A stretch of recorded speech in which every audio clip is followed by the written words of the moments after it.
आज मैं आपको बताऊंगा क्लास 10 मैथ के जितने भी महत्वपूर्ण प्रश्न हैं आपको इस वीडियो में बताने वाला हूं। और जितने भी स्टूडेंट 2023 बोर्ड परीक्षा में मैथ की पेपर देने वाले हैं वो इस वीडियो को लास्ट तक जरूर देखना, क्योंकि आज हम लोग बहुत सारे महत्वपूर्ण प्रश्न देखने वाले हैं मैथ के जो बोर्ड परीक्षा में 100% पूछा जाएगा। तो वीडियो को लास्ट तक देखना, वीडियो को लाइक कर देना, अगर आप चैनल पर नहीं आए तो सब्सक्राइब भी कर देना। देखो इस टाइप का क्वेश्चन तो मैं गारंटी लेता हूं कि बोर्ड एग्जाम में आएगा कि सिद्ध कीजिए √5 पे एक अपरिमेय संख्या है, या फिर सिद्ध कीजिए √2 एक अपरिमेय संख्या है। ठीक है, √2 भी पूछ सकता है, या फिर √7 भी पूछ सकता है। ठीक है, इस टाइप से आपसे कोई भी पूछ सकता है। लेकिन मैं आज आपको जो सबसे ज्यादा इंपॉर्टेंट है एनसीईआरटी बुक का, सिद्ध कीजिए कि √5 एक अपरिमेय संख्या है। जितने भी स्टूडेंट को पता है तो अच्छी बात है, फिर भी आप देखना, क्योंकि आप लोगों को ऐसी टेक्निक बताऊंगा कि आप लोग एक को सीखोगे तो ऐसे आप हजारों क्वेश्चंस को कर सकते हो। ठीक है, तो सबसे पहले अगर कोई भी चीज हो, अगर आपको अपरिमेय सिद्ध करना है तो उसके विपरीत मान लेना है। जैसे आपका अपरिमेय को परिमेय मान लेना है। ठीक है, तो यहां सबसे पहले आप मान लेना, माना, ठीक है, जो √5 है एक क्या है, परिमेय संख्या है। ठीक है, सबसे पहले आपको एक परिमेय संख्या मानना है, तो माना √5 एक परिमेय संख्या है। और मैंने आप लोगों को बताया था जो संख्याएं होती हैं, परिमेय संख्याएं जो होती है ना, उनको हम P/Q के रूप में लिख सकते हैं, यानी कि √5 = P/Q। ठीक है, ये आपको पता चल गया। बट यहां आप लोगों को एक बात पता होना चाहिए, जहां जो आप लोगों का जो P है, P और Q, जो P और Q है क्या है, यहां सह अभाज्य संख्या है। सह अभाज्य संख्याओं का मतलब है जिसका जो HCF है, यानी कि आपका गुणनखंड है, वो एक ही होगा। ठीक है, तो सह अभाज्य संख्या है, यानी कि ये अगर सह अभाज्य संख्या है, तथा एक शर्त और होता है परिमेय संख्याओं में, जो Q होगा, Q ≠ 0। ये मैंने आपको बताया है कि इसका जो हर होगा वो 0 के बराबर नहीं होना चाहिए, तो आपकी वो परिमेय संख्या होगी। ठीक है, तो अब आप ये चीज जो है ना, इसका दोनों पक्षों का वर्ग कर लो। ठीक है, दोनों पक्षों का वर्ग करने पर देखो पूरा आप लोग कॉन्सेप्ट समझना, जैसा मैं आपको बताने वाला हूं, दोनों पक्षों का वर्ग करने पर। ठीक है, तो अगर आप दोनों पक्षों का वर्ग करोगे तो आप लोग सबसे पहले √5 का वर्ग कर लेना। तो √5 का वर्ग क्या होगा अभी मैं आपको बताता हूं, एंड फिर आप लोग P/Q का वर्ग कर लेना। ठीक है, दोनों पक्षों का अगर आप वर्ग करोगे तो सबसे पहले √5 का वर्ग होता है 5, क्योंकि √5 जो होता है, √5 जो होता है इंटू √5 वो बराबर होता है 5 के। ये याद रखना। ऐसे अगर √3 आए तो भी सारी चीजें। ठीक है, तो यहाँ 5 हो जाएगा, और P का अगर आप स्क्वायर करोगे तो ये हो जाएगा आपका P²। क्या हो जाएगा, P², और Q का स्क्वायर करोगे तो ये हो जाएगा Q²। ठीक है, इतना आपको समझ में आया। अब आप लोगों को यहां क्या करना है, सबसे पहले आप लोगों को यहां Q² को आगे कर लेना है और P² बटे आपको 5 लिख देना है। ठीक है, P² बटे 5। ओके, अब इसको आप लोगों को समीकरण नंबर फर्स्ट नाम देना है। क्या देना है, समीकरण नंबर फर्स्ट। तो इसको आपने समीकरण नंबर फर्स्ट नाम दे दिया। अब आप लोगों को लिखना क्या है, थोड़ा सा ध्यान रखना कि यहां आप लोग समझो थोड़ा सा, यहां आपका 5P² है, तो 5P² के नीचे है, तो देखो 5 जो है ना, अगर P² को विभाजित करता है, 5 जो है वो P² को विभाजित करता है। अगर 5 जो है P² को विभाजित करता है, जो ये 5 है P² को विभाजित करता है, तो एक बात याद रखना कि 5 जो होगा P को भी विभाजित करेगा। ये इतना आप लोग कॉन्सेप्ट याद रखना, ये आप लोगों को थ्योरम है आपके बुक में। ठीक है, 5² को भी, यानी कि 5² को विभाजित करेगा, या फिर लिख देना 5² को भी विभाजित करेगा। ठीक है, यहां भी लिख देना। ठीक है, बस इतना सा आप लोगों को लिखना है। क्यों लिखना है, ये चीज इंपॉर्टेंट है, क्योंकि ये जो आपका P² के नीचे 5 है, तो अगर ये समझ लो, अगर आप समझो यहां अगर P² को मैंने मान लिया 10, तो 10 का आप स्क्वायर करोगे तो आपका 100 हो जाएगा। ठीक है, तो देखो ये 100 को विभाजित करेगा, 100 को 5 विभाजित करेगा, तथा 10 को भी विभाजित करेगा 5। ठीक है, तो इसीलिए मैंने यहां लिखा है कि अगर P² को विभाजित करता है तो P को भी विभाजित करेगा। अब आप लोगों को क्या करना है, तब हम क्या करेंगे, हम P बराबर 5m मान लेंगे। क्या मान लेंगे, P बराबर 5m लिख सकते हैं। P बराबर 5m लिख सकते हैं, जहां m जो है कोई पूर्णांक है। m क्या है, यहां कोई पूर्णांक है, ठीक है। अब आप लोग क्या करो, जो समीकरण फर्स्ट है, समीकरण फर्स्ट, ये समीकरण फर्स्ट मैंने नाम दिया है, यहां क्या करोगे, में जो P बराबर है 5m रखने पर आप P बराबर 5m रख दो। पूरा कॉन्सेप्ट समझना, अगर यहां √2 होता तो हम इसको 2m मान लेते, ठीक है। अगर 7 होता तो 7m, इसी के अकॉर्डिंग मानना है, ठीक है। तो यहां आप लोग क्यू स्क्वायर बराबर आप 5m का स्क्वायर कर लो और वटे में आपका 5 है, 5 रहने दो। फिर यहां आपका हो जाएगा Q square equal to 25m square बटे 5 5 जा 25, तो यहाँ क्यू स्क्वायर इक्वल टू आपका हो जाएगा 5m स्क्वायर। यहां आप m स्क्वायर को आगे कर लो, यहां आपका हो जाएगा क्यू स्क्वायर बट्टे में 5, ठीक है। अब यहां आप लोगों को लिखना क्या है, वो आप लोगों के लिए मेन है कि फिर वही चीजें लिखना है, जैसे मैंने लिखा था P के लिए, यहां P के लिए, उसी तरह से आपको Q के लिए भी लिखना है कि अगर 5 जो है क्यू स्क्वायर को विभाजित करता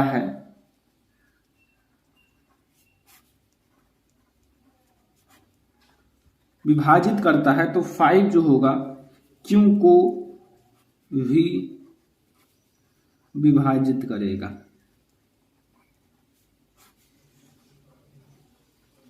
इतना कॉन्सेप्ट अगर आपको समझ में आ गया तो अब इसमें आपको बहुत ज्यादा नहीं लिखना है, थोड़ा सा लिखना है। इतना अगर आपको समझ में आ गया तो अब आप लोगों को क्या लिखना है वो समझो।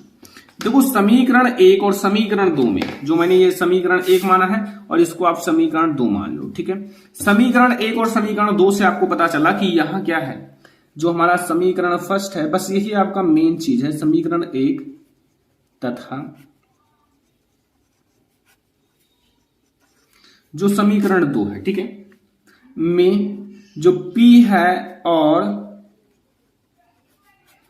Q का उभयनिष्ठ गुणनखंड कितना है, दोनों में जो आपका उभयनिष्ठ गुणनखंड है वो कितना है, उभयनिष्ठ गुणनखंड 5 है। क्यों, क्योंकि दोनों में 5 मिला है, ठीक है, तो 5 है। अतः अगर उभयनिष्ठ गुणनखंड 5 है तो अगर P और Q सहभाज्य संख्याएं हैं, परिमेय संख्याएं हैं, तो उनका क्या होना चाहिए, 1 होना चाहिए, ठीक है। उनका जो आपका उभयनिष्ठ गुणनखंड 1 होना चाहिए, उनका HCF 1 होना चाहिए, लेकिन यहाँ 5 है। अतः जो √5 है, √5 जो है एक क्या है, परिमेय संख्या नहीं है, परिमेय संख्या नहीं है, ठीक है, नहीं है। अब क्या हो गया, आप लोगों को अब नीचे लिख देना है, नीचे अब आप लोगों को लिखना है अतः, ठीक है। तो अब आप लोगों को लास्ट में डिस्कशन लिख देना है, अतः जो √5 है एक क्या है, अपरिमेय संख्या है, ठीक है। अब यहां से आप लोगों को सब कुछ समझ में आ गया होगा। संख्या, थोड़ा सा मैं आपको कॉन्सेप्ट और समझा देता हूं। जैसे संख्या है, अगर मान लो √2 आ गया, आपके बोर्ड एग्जाम में क्या आ गया, √2 आ गया, तो अब क्या करोगे, जो समीकरण 1 है और समीकरण 2 में आपको 5 की जगह 2 मतलब 2 अभाज्य या उभयनिष्ठ गुणनखंड मिलेगा। अगर √7 आ गया तो 7 मिलेंगे।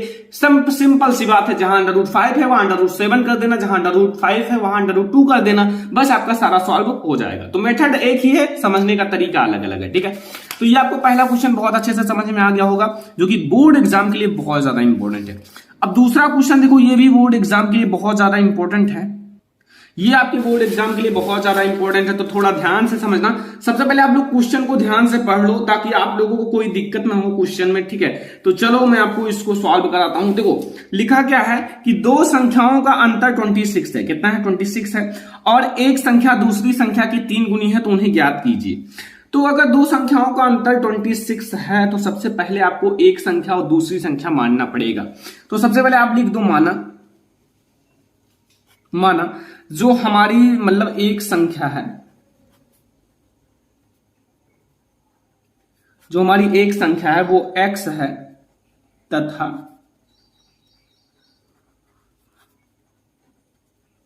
दूसरी संख्या y है। अगर पहली संख्या x है, दूसरी संख्या y है, तो एक संख्या इक्वल टू दूसरी संख्या की 3 गुनी है। देखो, एक संख्या दूसरी संख्या की 3 गुनी है, ये तो आपको मतलब पता है। एक संख्या जो है ना, एक संख्या मतलब पहली, यानी कि एक संख्या क्या है, दूसरी संख्या, सीधा आपके उसमें लिखा हुआ है। देखो, एक संख्या दूसरी संख्या जो लिखा है वही लिख रहा हूं, दूसरी संख्या की 3 गुनी है। ये तो सीधा आपको क्वेश्चन में बताया गया है, तो मैंने लिख दिया है कि ज्यादा बेटर समझ में आए। तो अगर ये 3 गुनी है तो मैं एक संख्या, देखो अगर ये 3 गुनी है, एक संख्या दूसरी संख्या की 3 गुनी, तो यानी कि पहली संख्या 3 गुना है, तो इनको दूसरी संख्या से बराबर करने के लिए दूसरी संख्या में हम लोग क्या करेंगे, 3 से गुणा कर देंगे। ठीक है, दूसरी संख्या से हम 3 में गुणा करेंगे क्योंकि हमें इक्वल करना है। अगर ये 3 गुना ऑलरेडी है तो इनको हमें 3 गुना करना होगा। तो एक संख्या हमारा क्या है, x है, और हमारा 3 इंटू आपका दूसरी संख्या y है। ठीक है, बस हो गया। इतना सा अगर कॉन्सेप्ट समझ में आया। अब यहाँ जो है ना, यहाँ आपको पता है कि बुक के अकॉर्डिंग या क्वेश्चन के अकॉर्डिंग कि यहाँ जो है x कॉमा y से बड़ा है, मतलब x का मान बड़ा होगा, यानी कि 3 गुना होगा। ठीक है, बड़ा है। अब दूसरी शर्त में आपसे ये कहा है कि इनका अंतर जो है, यानी कि x माइनस वाई जो होगा, इसका अंतर कितना है, 26 है। शुरुआत में ही कह दिया इसका अंतर दो संख्याओं का अंतर है। ठीक है, तो 26 अगर है तो इसको आप क्या करोगे, समीकरण नंबर फर्स्ट नाम दे दो इस चीज को, इसको आप समीकरण नंबर फर्स्ट नाम दे दो, इसको आप समीकरण नंबर सेकंड नाम दे दो। ठीक है, अब आप लोग यहां लिखना कि समीकरण जो आपका मतलब 2 में, समीकरण 2 में, जो समीकरण 2 में x इक्वल टू 3y रखने पर, देखो x का मान आपको ऊपर दिया हुआ है 3y रखने पर, देखो x की वैल्यू ऊपर देख लो ये। ठीक है, x इक्वल टू 3y, तो यहां अगर x इक्वल टू आप 3y लिख दोगे, यानी कि यहां मैंने 3y लिख दिया, और यहां y है, y ऐसे ही रहने दो, और यहां 26 हो जाएगा। ठीक है, तो यहां 2y हो जाएगा बराबर 26 हो जाएगा, और यहां y इक्वल टू 26/2, और यहां आपका y की वैल्यू आएगा कितना, 13। अगर बच्चा पार्टी y की वैल्यू 13 आया, मतलब दूसरी संख्या हमें 13 मिला, तो पहली संख्या उसकी 3 गुनी है। या फिर आप समीकरण 1 में y का मान रख दो, समीकरण 1 में y का मान रखने पर, तो समीकरण 1 आपका कौन सा है, समीकरण 1 यहां है ये, x इक्वल टू 3y, तो x इक्वल टू 3y। अब x मतलब इक्वल टू 3 इंटू वाई की वैल्यू है 13, यानी कि x बराबर 39, 3 गुनी है ना, बस हो गया 39। अब यहां आप लोगों को पता चला हमारी पहली संख्या 39 और दूसरी संख्या 13। मतलब अगर आप ऐसा कह सकते हो कि हमारी x की वैल्यू जो है वो मतलब कितना आया, आपका 39 आया, और y की वैल्यू इतना। तो अब लोग लास्ट में लिख सकते हो अतः जो हमारा अभिष्ट संख्याएं हैं, दोनों संख्याओं की बात की जा रही है, अभिष्ट संख्याएं हैं, वो पहले मैंने x का लिखा है तो x का लिख देना बराबर आपका 39 व 13 है। बस ये इतना आपको सॉल्व करना है। तो ये आपको दूसरा क्वेश्चन भी बोर्ड एग्जाम के लिए बहुत ज्यादा इंपॉर्टेंट है, समझ में आ गया होगा। अब हमारा तीसरा नंबर क्वेश्चन है जो कि आप लोगों के सामने है, और आपको एक गुणनखंड ज्ञात करना है। तो ये गुणनखंड एनसीईआरटी का सबसे ज्यादा इंपॉर्टेंट और सबसे ज्यादा हार्ड गुणनखंड है। ठीक है, बहुत सारे बच्चे इसे कर भी नहीं पाएंगे, तो ध्यान से समझना, आप लोगों को समझ में आ जाएगा। देखो, लिखा हुआ गुणनखंड विधि द्वारा द्विघात समीकरण 3x² माइनस आपको 2√6x + 2 बराबर 0 के मूल ज्ञात कीजिए। सबसे पहले आपको क्वेश्चन में दिया क्या है वो देख लो, आप यहां क्वेश्चन उतार लो। यहां पर 3x² लिखा हुआ है, माइनस 2√6x लिखा हुआ है, +2 लिखा हुआ है, इक्वल टू 0 लिखा हुआ है। ठीक है, अब आप लोग क्या करोगे कि इसका मल्टीप्लाई इससे हो जाता है, यानी कि 6 हो जाएगा, तो आपको करना है जोड़ने या घटाने पर आपका 2√6 आए, और आपका गुणा करने पर कितना है, 6 आए। ठीक है, तो अगर आप √6 जो है ना, √6 और इंटू √6 करोगे तो कितना आएगा, अपना 6 आएगा। तो ये मैंने गुणा किया, 6 आया, जोड़ोगे, अगर इसको ऐड करोगे तो आपका 2√6 आएगा, मतलब यही सही है, 2√6 आ गया। ठीक है, तो अब आप लोग इसको ऐसे ही फैक्टर बना लो, फैक्टर बनाना पड़ेगा। तो यहां आपका हो जाएगा, मान लीजिए मैंने इसको मतलब विभाजित किया, मतलब इस चीज को, तो अब आप लोग इसको ऐसे करना, देखो यहाँ √6 एंड आपको प्लस लगाना है, ठीक है, √6 और इंटू एक्स। इस चीज को मैंने बना लिया, फैक्टराइज कर लिया, +2 एंड बराबर 0। अब यहां से आपका हो जाएगा 3x² माइनस आपका √6x एंड माइनस आपका √6x। क्या हो जाएगा, √6x एंड माइनस आपका √6x एंड प्लस आपका 2 हो जाएगा बराबर 0।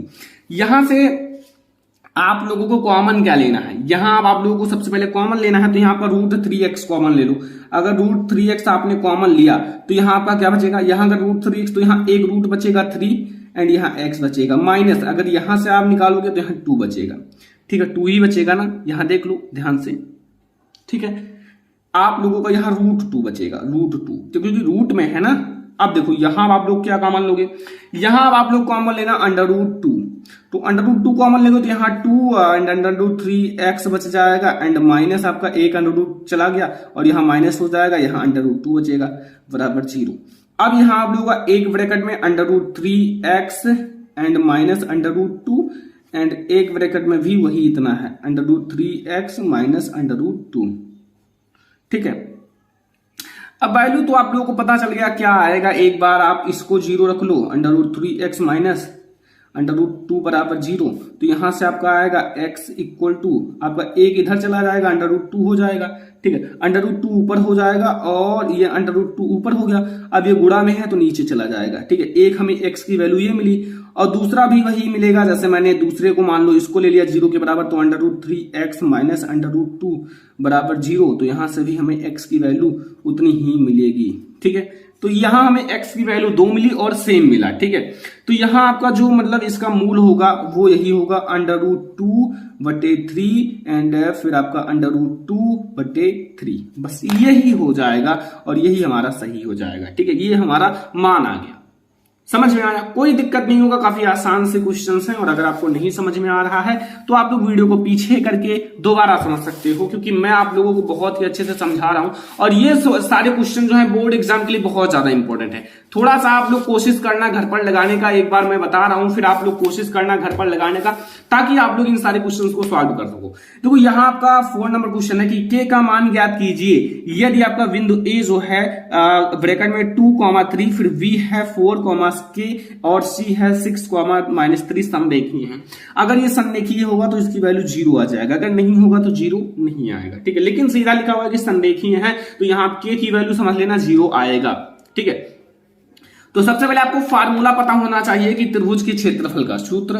देखो सूत्र में एक सिंबल के द्वारा, देखो ये त्रिभुज है, समझ लो त्रिभुज का क्षेत्रफल हो गया, ठीक है। ये मैं देखो इसका सूत्र होता है 1/2 एंड फिर आप बड़ा ब्रैकेट लगाना x1 फिर छोटे ब्रैकेट में y2 माइनस y3 फिर प्लस x2 लिखना फिर y3 माइनस y1 फिर आप एक ब्रैकेट में x3 लिख देना, फिर यहां आपका y1 माइनस y2 हो जाएगा। अब यहां आपको ये दिक्कत होगा कि इसमें x1 क्या है, y1 क्या है, x2 क्या है, y2 क्या है। तो जो आगे वाले होते हैं इसको x कहा जाता है, x1, इसमें आगे जो है वो x2 हो जाएगा, इसमें आगे जो है वो x3 हो जाएगा, इसमें जो पीछे है वो y1 हो जाएगा, इसमें जो पीछे है ये y2 हो जाएगा और ये y3 हो जाएगा, ठीक है।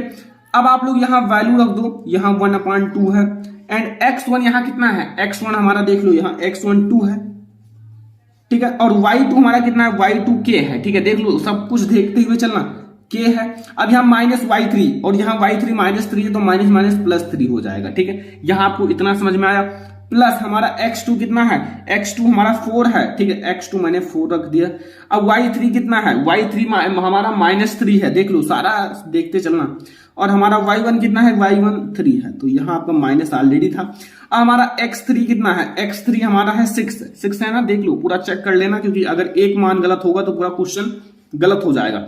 अब y1 हमारा कितना है, y1 3 है एंड y2 हमारा कितना है, k है, -k और बराबर 0, इसको भी बराबर 0 ही रखना क्योंकि 0 के बराबर होता है, ठीक है। या फिर आप यहां ही लिख देना बराबर 0, कोई दिक्कत है नहीं, ठीक है। और यहां बराबर आगे हटा देना, यहां बराबर 0 कर देना। अब देखो, अब इसको सॉल्व कर लेना। सबसे पहले 1/k है, 1/2 मतलब कर देना। फिर यहां अब आप लोगों को कैसे सॉल्व करना है, देखो यहां आपका 2 है, 2 रहने दो, k + 3 है, चलो। अब यहां आप लोगों का प्लस आप लोगों का क्या है, देखो थोड़ा सा मैं आप लोगों को बताता हूं, यहां हमारा देखो ये माइनस, देखो आपका 6 हो जाएगा, ये 6 माइनस 6 और 6 मतलब 6 का आप 6 से माइनस 24 हो जाएगा, ठीक है। और यहां आप समझो, यहां हम लोग कैसे करेंगे, यहां आपका प्लस हो जाएगा 6k हो जाएगा, एंड यहां आपका नहीं छात्रिक 18 हो जाएगा, ठीक है। ये आपका 18 हो जाएगा, मैं 18 बना देता हूं, ठीक है। ये इस चीज को जब, और यहां हमारा माइनस 6k हो जाएगा, ये माइनस 6k हो जाएगा बराबर चीज। इसको भी मल्टीप्लाई कर लेते हैं। यहां अब आप लोग क्या करना, यहां बड़ा बेटा कर लगाओ, यहां आपका 2k है, 2k एंड प्लस हमारा कितना है, ये आपका 6 है एंड माइनस 24 है, ठीक है। और यहां प्लस 18 है, ठीक है, एंड यहां माइनस 6k है बराबर 0, ठीक है। अब यहां हमारा कितना आएगा, देखो ये आपका 18 मतलब 18 6 24, एक 24 प्लस में एक 24 माइनस में 0 हो जाएगा, ठीक है। तो ये तो आप समझ लो 0 हो गया, और 6k में से प्लस 2k घट जाएगा, ठीक है। तो ये हमारा बचेगा माइनस 4k। समझ में आया कि नहीं, मैं डायरेक्ट लिख दिया हूं। अब यह आया तो इसका मल्टीप्लाई इससे होगा, ये समझ लो इधर चला जाएगा 0 के, तो k की वैल्यू हमें 0 मिल ही जाएगी, क्योंकि देखो यहां अगर मान लो ये आपका 4 इधर गया तो बटे में हो गया 4, तो ये 0 हो जाएगा। फिर ये आपका 2 से 0 में 2 से मल्टीप्लाई होगा 0, तो ये हमारा 0 हो गया। तो k का अभिष्ट मान 0 है, तो इसलिए हमारा क्या है, संरेखीय है, ठीक है। तो आपका अतः हमें क्या मिला, k का अभिष्ट मान 0 है। अगर 0 है तो ये हमारा क्या है, संरेखीय है, जो कि मैंने पहले ही बताया, और काफी आसान सा क्वेश्चन है, ये आप लोगों को समझ में आ गया। अब आप लोगों को मैं एक त्रिकोणमिति का क्वेश्चन दे रहा हूं, जो कि बोर्ड एग्जाम के लिए बहुत ज्यादा इंपॉर्टेंट है। थोड़ा सा ध्यान से समझना, ताकि आप लोगों को जितना क्वेश्चन समझा जा रहा है अभी से अगर आप लोग समझोगे तो बोर्ड एग्जाम में बहुत ज्यादा अच्छा मार्क्स आएगा, क्योंकि ये सारे क्वेश्चन बोर्ड एग्जाम की दृष्टि से बहुत ज्यादा इंपॉर्टेंट है। लिखा है सिद्ध कीजिए जी cot A minus cos A बटे cot A plus cos A equal to cosec A minus 1 and cosec A plus 1। अब इसको आप कैसे सिद्ध करोगे, बहुत ज्यादा आसान है। सबसे पहले इसको आप एक तरफ लिखना, लेकिन अब हम लोग इस पक्ष को लेकर चल रहे हैं, ठीक है, बायां पक्ष को, इस पक्ष को। तो सबसे पहले देखो ये हमारा कॉट ए को हम लिख सकते हैं कॉस ए बटे साइन ए। देखो tan ए को हम साइन ए बटे कॉस ए लिख सकते हैं, तो उसका उल्टा आप लिख देना कॉस ए बटे साइन ए। अब इधर हमारा माइनस कॉस ए है ही, अब बटे लगा दो, बटे में आप लिख दो, हमें इसके बराबर सिद्ध करना है, ठीक है। यहां हमारा ये भी हो जाएगा कॉस ए बटे में साइन ए, और यहां हमारा प्लस कॉट ए हो जाएगा, प्लस कॉट ए, ठीक है। अब यहां आप क्या करोगे, यहां आप कॉस ए कॉमन ले लेना, लाइक देखो समझना, कॉस ये मैंने कॉमन ले लिया, तो यहां बचेगा आपका, मैंने यहां से कॉस कॉमन ले लिया, तो यहां हो गया 1 बटे साइन ए, 1 बटे साइन ए, और यहां हमारा क्या बचा, माइनस 1 बचा, क्योंकि मैंने यहां से कॉस कॉमन ले लिया। अब यहां भी हमें कॉस कॉमन लेना है, तो यहां भी मैंने अगर कॉस ए कॉमन ले लिया, तो यहां भी 1 बटे साइन ए हो जाएगा और प्लस 1 हो जाएगा, ठीक है। कोई दिक्कत तो नहीं है। यहां से मैंने ये कॉस ये को खत्म कर दिया, गोली मार दिया, ठीक है। अब हमारे पास क्या बचेगा, अब हम देखो यहां से हमारा बचेगा 1 बटे साइन ए, देखो समझना 1 बटे साइन ए माइनस 1, और बटे में हमारा बचेगा पूरा समझना 1 बटे साइन ए प्लस 1। अब 1 बटे साइन ए जो होता है वो बराबर होता है कॉसेक ए, अब माइनस 1, और हमारा नीचे है 1 बटे साइन ए, तो ये भी कॉसेक ए ही होगा, कॉसेक ए और ये प्लस 1। यही तो हमें सिद्ध करना था बच्चा पार्टी, सिद्ध हो गया। देखो यही हमें सिद्ध करना था। इस तरह में देखो cosec A minus 1, cosec A minus 1, cosec A plus 1, cosec A plus 1, ठीक है। तो ये हमारा क्वेश्चन हो गया। आज की इस वीडियो में मैंने आप लोगों को क्लास 10 मैथ के टॉप 5 क्वेश्चन समझाया, मतलब यहां से 2 क्वेश्चन 3 क्वेश्चन तय है कि बोर्ड एग्जाम में आएगा। तो अगर आपको ये वीडियो पसंद आया हो, लाइक करना, शेयर करना अपने फ्रेंड्स के साथ, चैनल पर नया है तो सब्सक्राइब भी कर लेना। हम आप लोगों को ऐसे ही हर एक सब्जेक्ट का इंपॉर्टेंट क्वेश्चन, सिलेबस सब कुछ पढ़ाएंगे। तो चलो फिर मिलते हैं नेक्स्ट इंपॉर्टेंट वीडियो में, तब तक के लिए धन्यवाद।